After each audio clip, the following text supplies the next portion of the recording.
Okay, well, back with Grand Tactician's Civil War, and in the last episode, we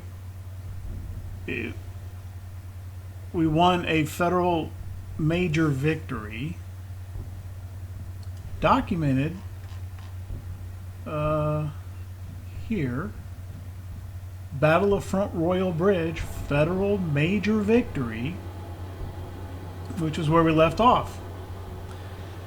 And my intent had been to, we were going into the winter, and I was going to play most of that off camera because there wasn't going to be much action. This is what occurred. After coming back out into the campaign map, the armies behaved as if the Confederacy had won that battle. My three armies came out of that in a rearguard action, retreating over here to Alexandria with unstable morale for Hooker, nervous for Patterson, and McDowell broken. The Confederates did not move from the site of that battle, and immediately afterward, Longstreet, the Army of the Potomac, came right down the railroad and pitched right into us. Attacked one of my corps, I don't remember which one, with my other two corps unable to support, and with that one corps in low morale. They withdrew, whereupon Longstreet just took Fort Mackey, newly built Fort Mackey. I do not understand what happened here. I mean, y'all saw the battle where we came out on top under somewhat adverse circumstances, but the whole situation is crumbling here.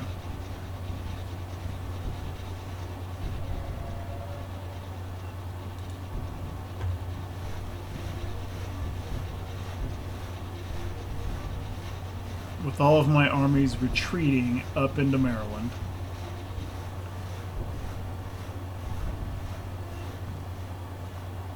And now Longstreet is taking Fort Hooker. And that's the Confederacy completing the Diplomacy 1 policy.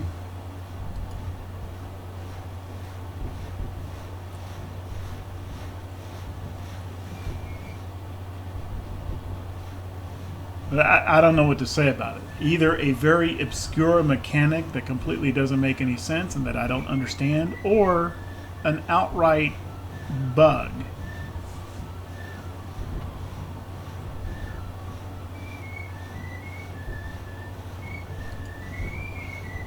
Which I can probably recover from this, but how often is something like that going to occur in the future? And I never saw anything remotely like this in previous campaigns prior to patch 1.05.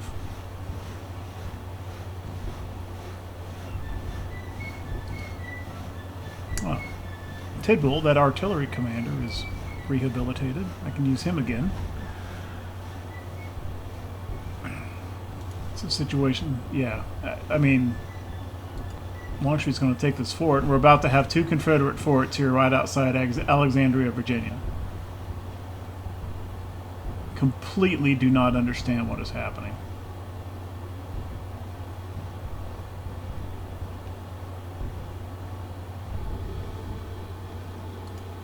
And now we've suffered two defeats and the loss of these two forts.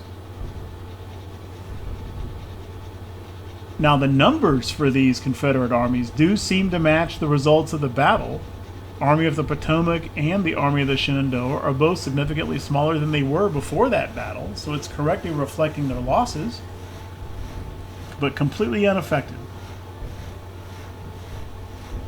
And at the moment, with our poor morale, not much that we can do about this.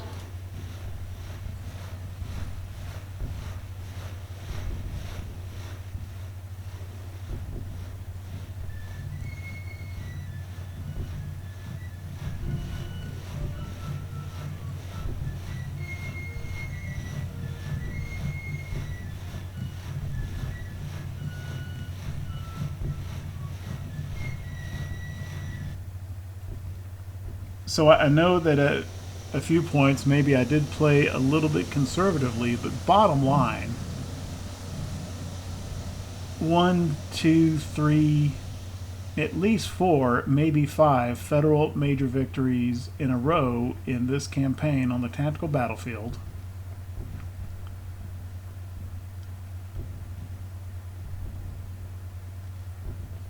And our situation is now worse than it was at campaign start on the campaign map.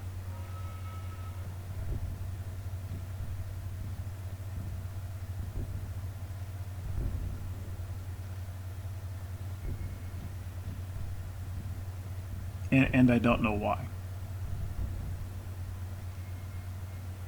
Well, I mean, I do know why, because a federal victory was treated as a federal defeat right here at Front Royal.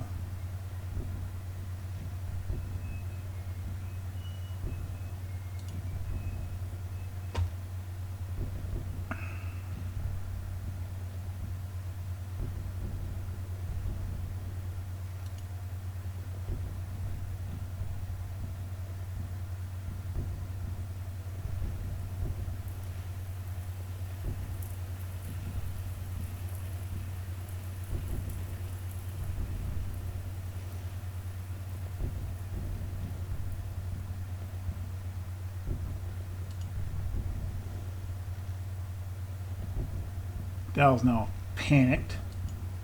That may actually be an improvement. Stable.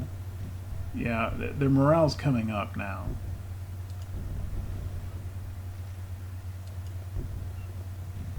And that's the fort I keep clicking on.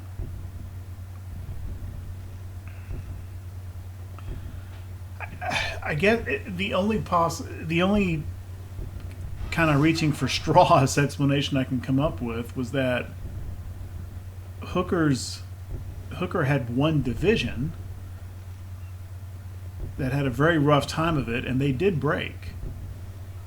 And at the end of that battle,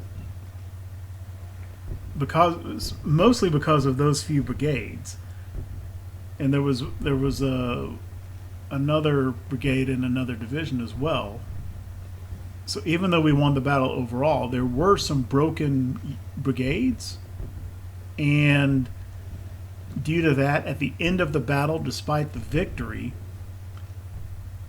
the overall Union morale, our morale, was lower still than the Confederates. That's the only reason that I can come up with. You know, we dealt enough casualties to force the victory and force the Confederate tactical retreat on the battlefield, but we came out of that with a lower morale still, is the only possible explanation that I can come up with.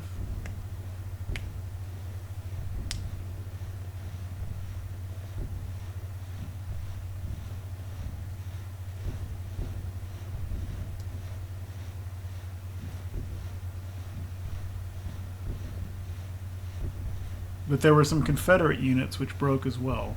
None of it doesn't make sense to me.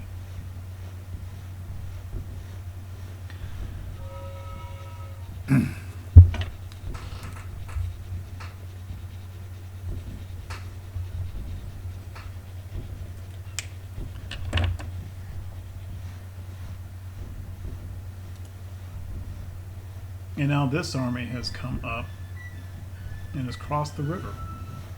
6,500 men. Okay, well, Patterson and Hooker have recovered their morale enough.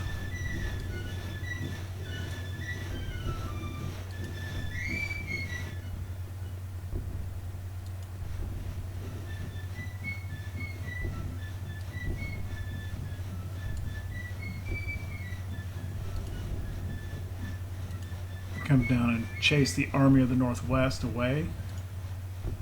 McDowell is up to nervous morale, so he's coming back up. And we're in winter now. See, McDowell is in winter quarters.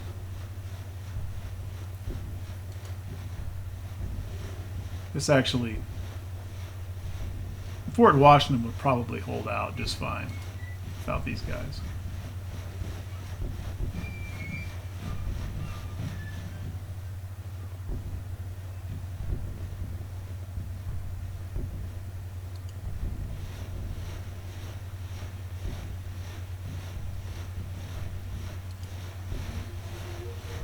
Yeah.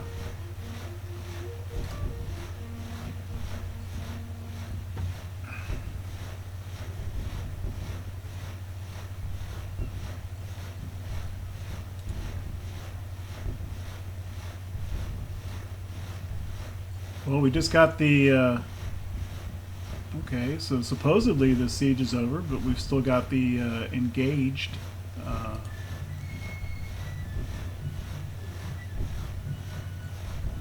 Why isn't this Confederate army now retreating?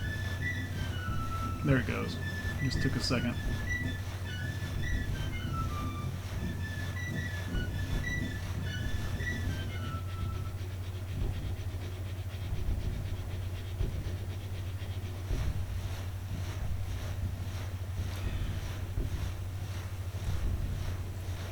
In any case,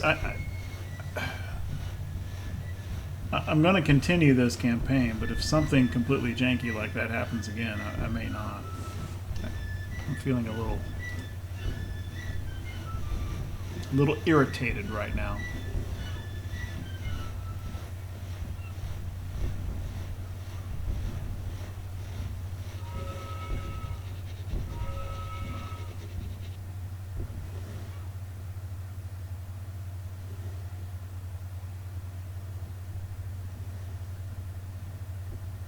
Apparently there was a battle at Culpeper Courthouse. No. Battle at Hampton Roads. 4 ships captured.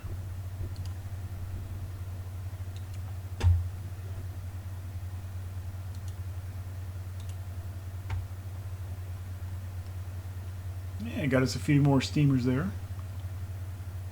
Let's see.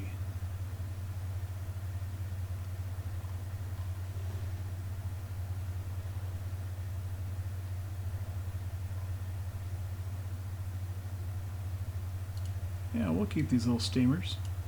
That's going to give us enough to make another similar size river squadron.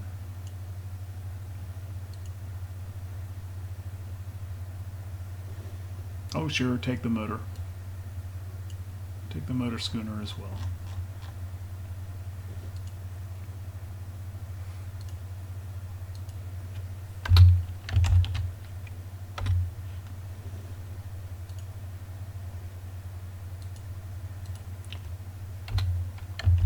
Southern place names are fine. After all, I mean, from our perspective, it's all still the U.S., right? We're just trying to put down a rebellion.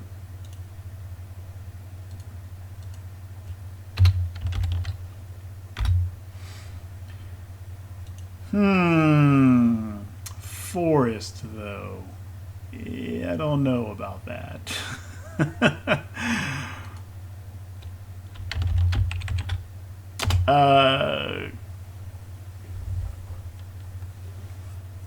Israel Richardson has distinguished himself pretty well in the fighting so far. I think this is going to be USS Richardson.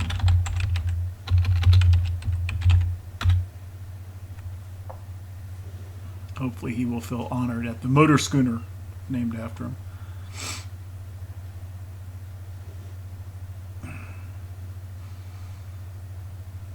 The construction continues on our monitors. I don't know if that's going to work out. As soon as all these captured ships are repaired, I'll make another river squadron with these. And we're at 70% on our frigates that are going to reinforce our blockading squadrons.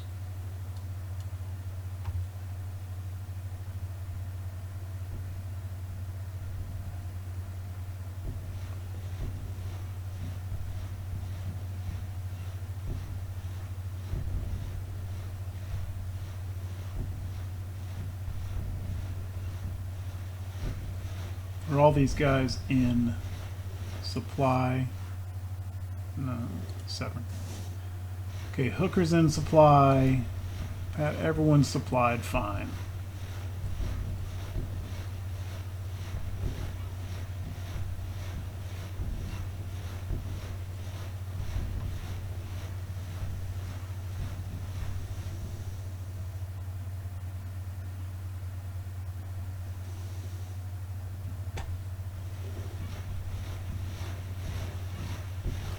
Looks like maybe Jackson is coming up to have a go at Fort Washington.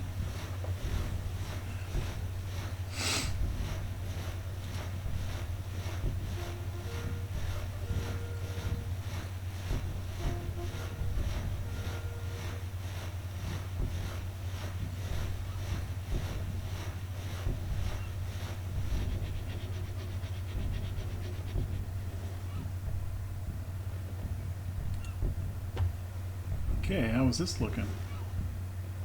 These 2 corps are considered involved. Yeah, heavily in our favor.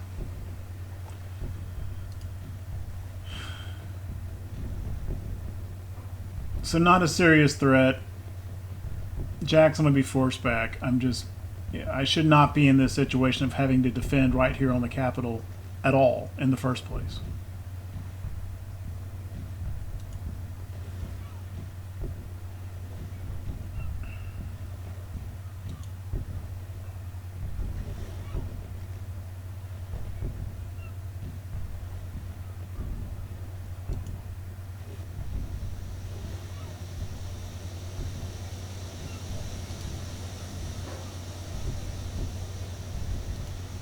I think it's in our favor, yes.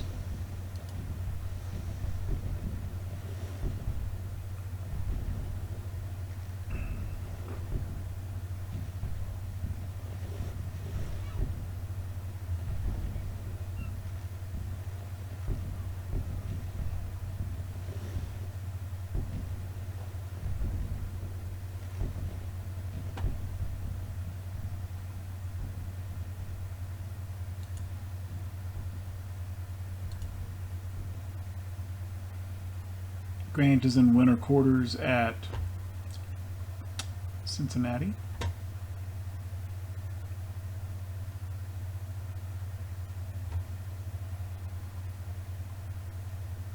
Lyon is still building this fort while he's in winter quarters. That's fine.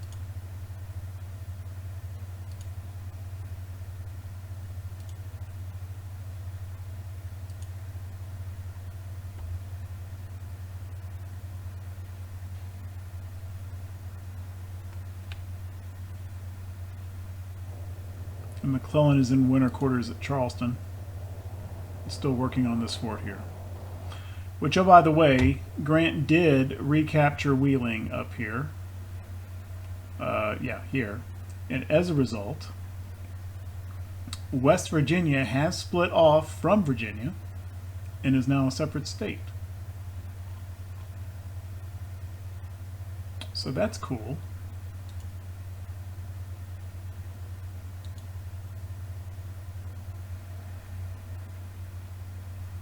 And our support throughout the North is pretty good.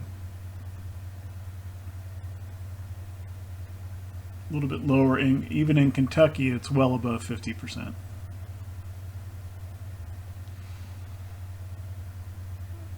The point being, Kentucky is kind of a border state, kind of neutral, didn't secede, but is a slave state. But more support for the Union than for the Confederacy in Kentucky. And we're at a little bit above 70% in Missouri, which is a similar situation. And we're at 75% in West Virginia. And that's important because that now opens up another state for manpower recruiting. Which we've got about 100,000 in uniform fielded. And we've got almost 87,000 in our manpower pool. So I haven't done it yet, but part of the plan over the winter is to establish some more forces. I'll probably flesh these units out a little bit more with a few more brigades.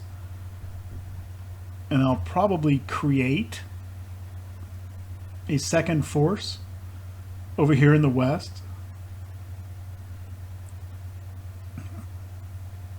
to accompany the what is now the Army of the Ohio. But this will eventually be an army of 2 corps over here. And then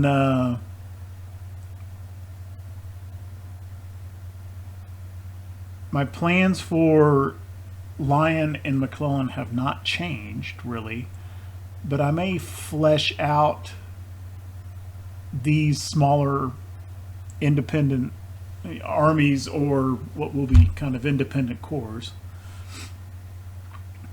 Flesh them out a little bit so that they can at least do something if they do find themselves in combat or need to push off a smaller force. So I may kind of plus these up a little bit.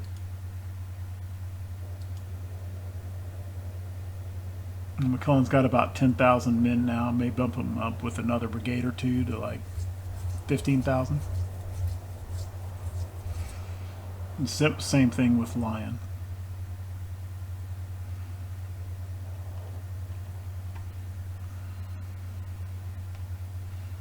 Anyway, I'm just going to continue long enough to see the outcome here of this second siege of Fort Washington.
And here's these guys coming back up.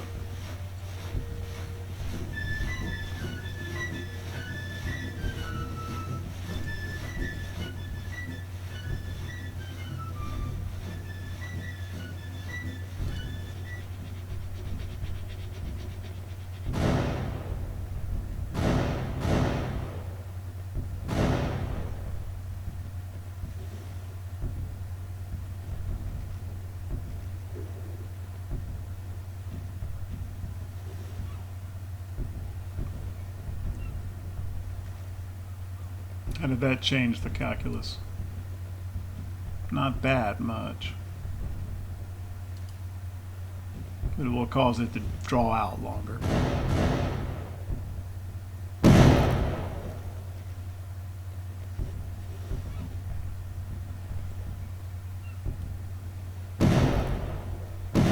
That's McDowell's.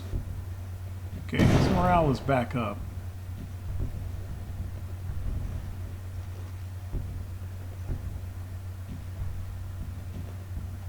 I don't know that I need him involved in this confrontation, but I do want to make sure he is close enough to support if Longstreet moves in.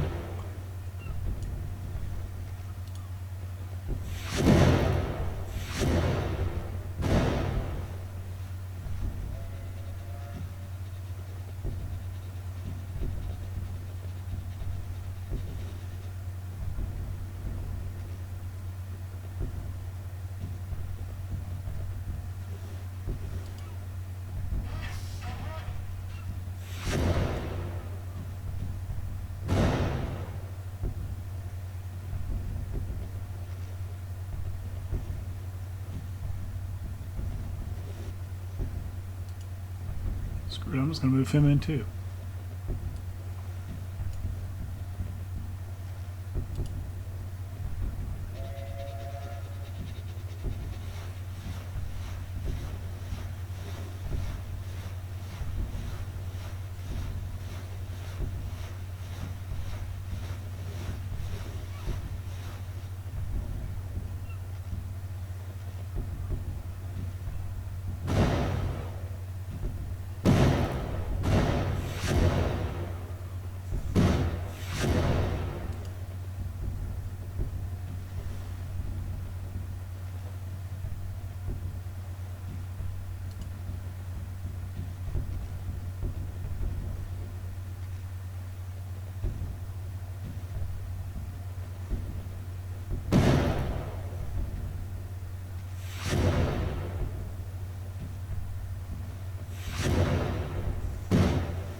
Trent affair. That doesn't really mean anything in game terms.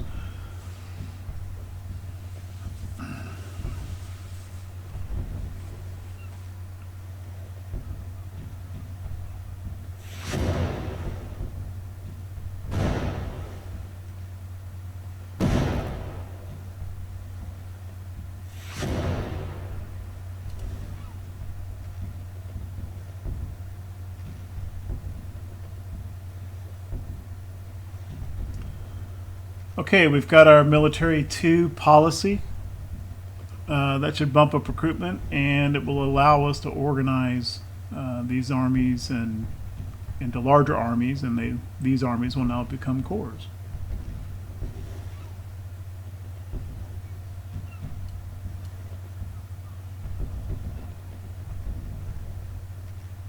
All of which I will probably do off camera.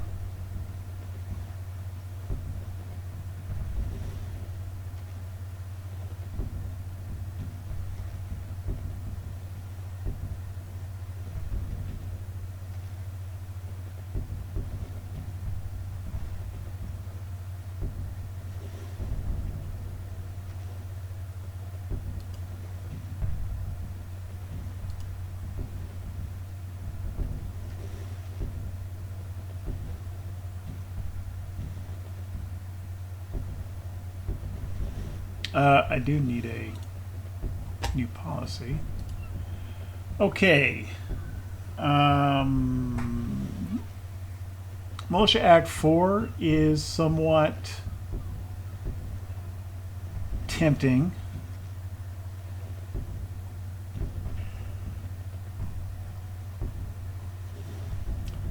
But over the winter, I'm going to be recruiting a lot of troops, and therefore spending a lot of money, therefore going further into debt, therefore credit rating will be dropping.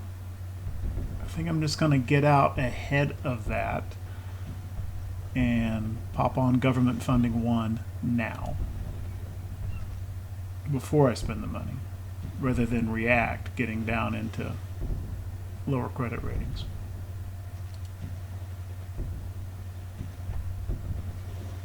Sure would like for this siege to end.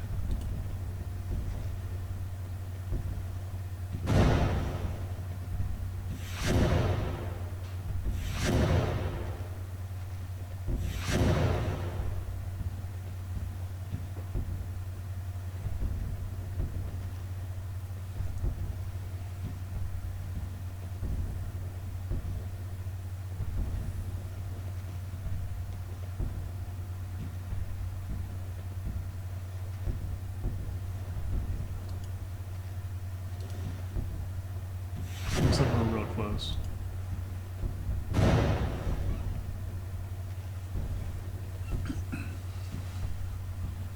mean, I could just assault. I think the morale of my forces have recovered sufficiently where we could and just push them out. And the Confederacy has done Cotton 2, King Cotton 2, which is going to improve their relations with Europe a little bit, but I do not believe it will be nearly sufficient to make European intervention a feasible outcome. Speaking of which, the other thing we can do to completely eliminate the possibility of European intervention is to go down to the Emancipation Proclamation. That will increase support throughout all of our states by +5, discourage Europe from further from intervening, and improve our relations with Europe. But it also improves Southern morale by +5. And the whole point of this game is to drive the other side's national morale low enough for them to end the war.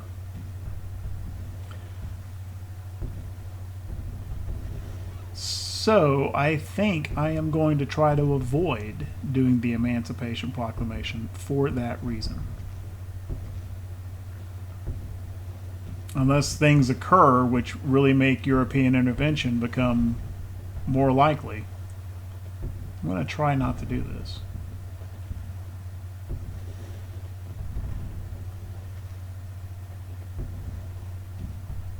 And you can go down this tree, which is historical. First emancipation, and then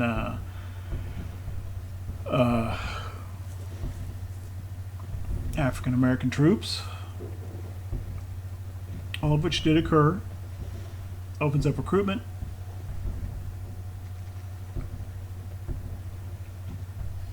Including some manpower from slave states, whether Union or Confederate, as long as you hold one city. But that bumps up CSA morale.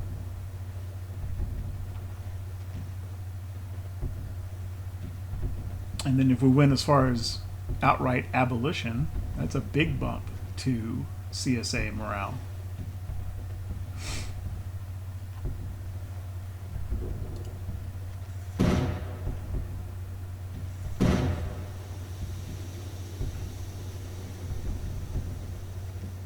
Even with, one would think that a Union victory in this war and putting down the secession, I mean, there's no way that slavery as an institution can really survive that anyway in the post-war settlement.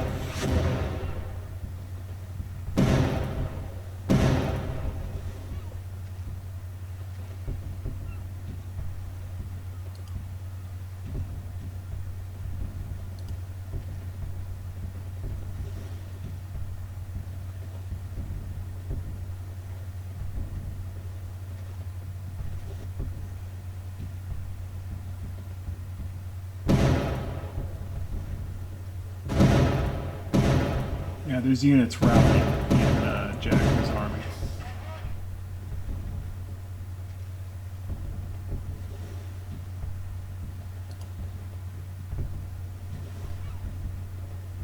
Although casualties are about the same on both sides, that doesn't seem to make a lot of sense.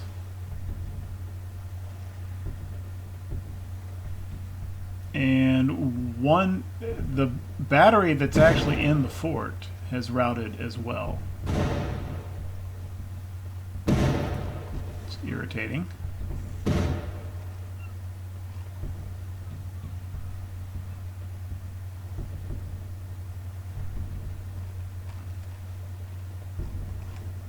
There's a number of units on the Confederate side that have routed though.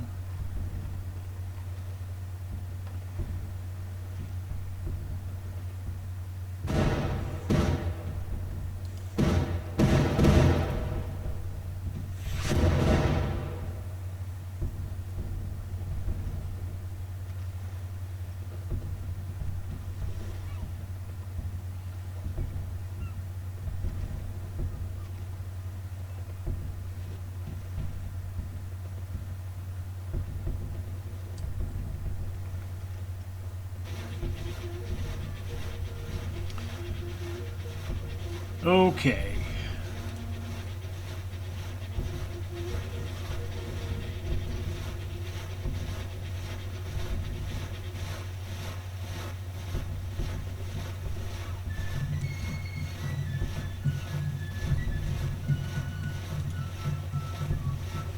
They sure are making a lot of use of the river right up in here. I'm kind of thinking I might take this Chesapeake Light Squadron. Maybe I ought to come back and plant them on the Potomac up in here. Prevent those kind of shenanigans. In any case, I just wanted to make a little bit shorter video, although I think it turned out to be about something like 40 minutes or so. Just to kind of provide that, record and show the complete reverse of the absolute opposite of what should have happened after the Battle of Front Royal, and where we are now, going into the winter. And we're in winter quarters right outside Washington, and pretty much it's not showing them as having captured Alexandria yet, but we just have this toehold on the other side of the river. And that's where we're going to have to start coming out in next spring. Then I'll tinker with the armies and see what happens in the next episode, beginning 1862. Thank you for watching.